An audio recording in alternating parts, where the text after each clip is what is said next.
Hello and welcome to this guide on how to run a Linux virtual machine on your Windows 10 PC. We're gonna be using a feature called HyperV virtualization, which is actually now built into Windows 10, so you don't need to download any separate software.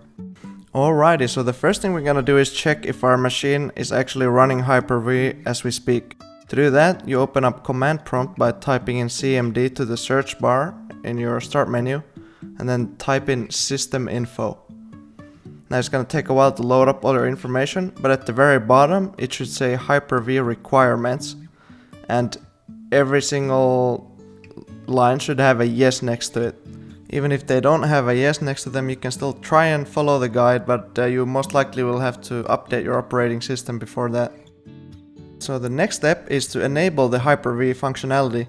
To do that, go to your start menu again and type in turn Windows features on or off, and you should see this same icon as shown on the screen, which will open up this little pop-up window.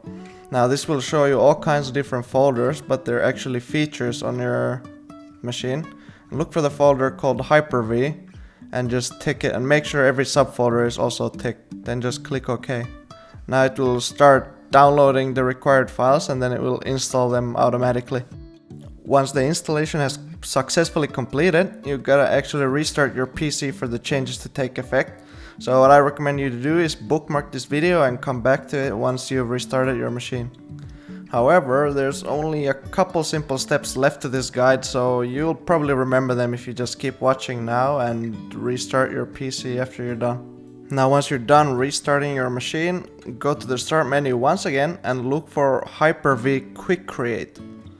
Now, if for whatever reason you cannot see it in the menu, you can try and browse for it by opening up the menu and scrolling down to Windows to Administrative Tools and look for Quick Create there. Now, if you still don't see the shortcut for some reason, go to the link in the top of the description and download the administrative tools for Windows 10. They should be built into the newer versions of Windows 10 by default, so you shouldn't have to do this, but if you can't see the tools, which was the case for me at some point, you're just gonna have to go to the link and download them and install them, which very straightforward, to be fair. Once the installation is completed, you are gonna have to restart your PC once again. Now that you managed to install the tools and open up Quick Create, you can select any operating system you wish to install here, or you can click the local installation source for any ISO files you downloaded off the internet. You can definitely install any free and open source operating systems like Linux, but I wouldn't recommend trying Windows 10 as I heard it has some problems. Once the installation is finished, all you need to do is click on the big blue connect button. Now the virtual machine will open up and the operating system will launch. But in my case, the operating system didn't launch properly for the first time, so you can press the red button to shut it down, and then you can restart the virtual machine. For me, it launched properly the second time.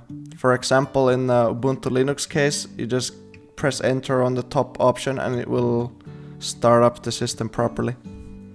Now once you see this screen, you're basically done. All you need to do is go through the initial setup and your operating system will be ready to go.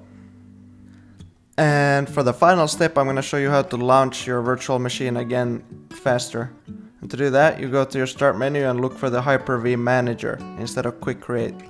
And from there, you click on your machine on the left side in the menu, and then you should be able to see the operating system you just created on the right side. In my case, it was the Ubuntu version 19.10, and then just click on connect and it will start up like before.